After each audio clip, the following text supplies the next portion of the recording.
So in order to get the SMA carrier screening on the mandatory newborn test, it's decided at the state level.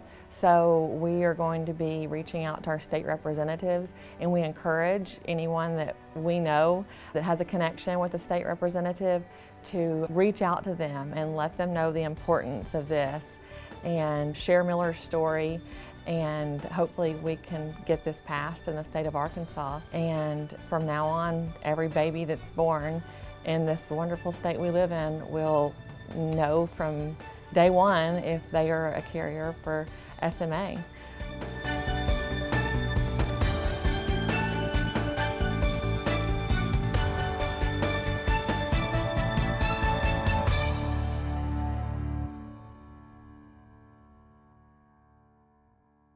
Question before the House is the passage of House Bill 1074. Prepare the machine, Mr. Clerk. Madam Secretary, please roll the vote.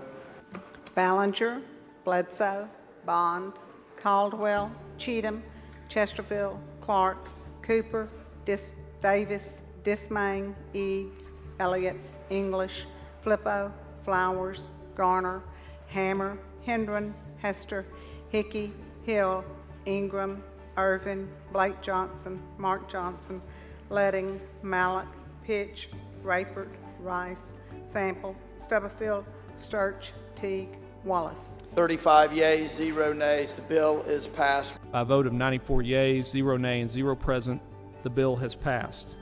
I'm signing this,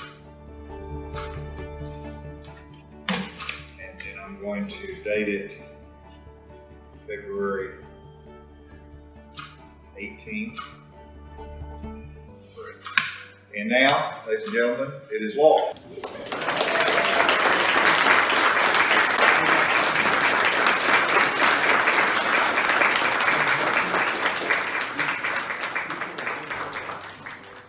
It's very critical for these kids with spinal muscular atrophy to get diagnosed when they are born, because we have treatment available for this disease. We never had treatments for this until a couple of years ago, but now it's treatable and kids get better. So it's very critical that they get diagnosed as soon as they are born, so we can treat them early so they can actually live their normal lives.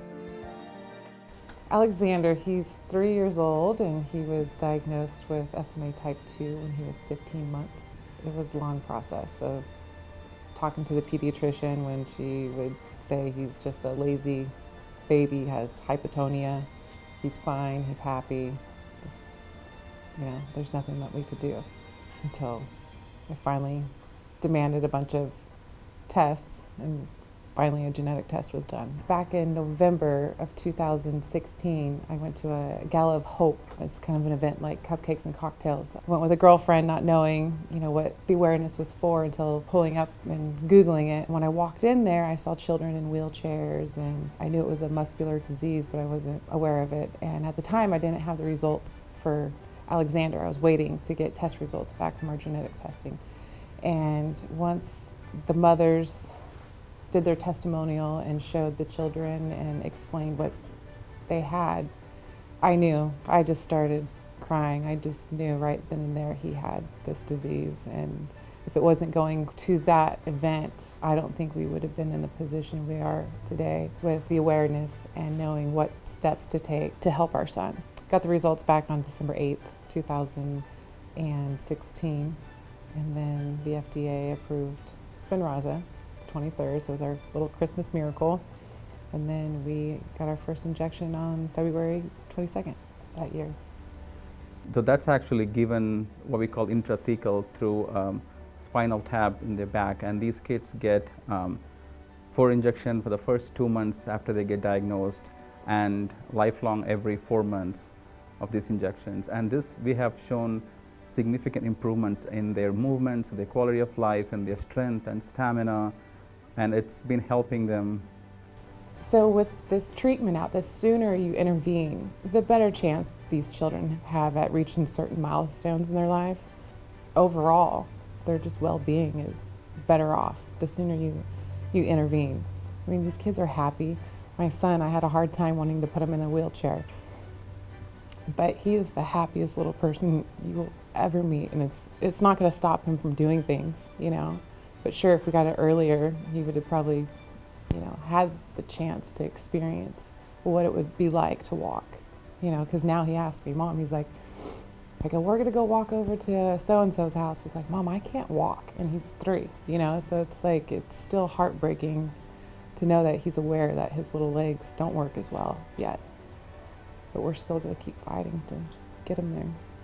You know, to know that there's a drug and a treatment, but to actually see it and see these children that are living with it and benefiting from this drug that Miller and his foundation, his supporters have helped, it's truly heartwarming. And it's a feeling that you really can't put words on it. We do still have work to go. There are other treatments that are in the pipeline that are in clinical trials, and we hope to see other things become available in the future as well that Miller's helping fund through all of our supporters and donors. So the other therapy that is in pipeline, which is pending FDA approval, is the most exciting gene therapy.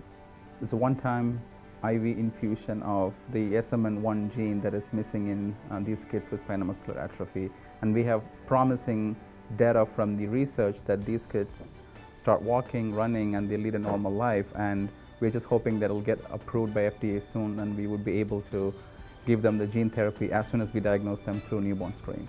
It would not happen without the families and patients with spinal muscular atrophy in the state of Arkansas, especially the Woodruff families and their foundation.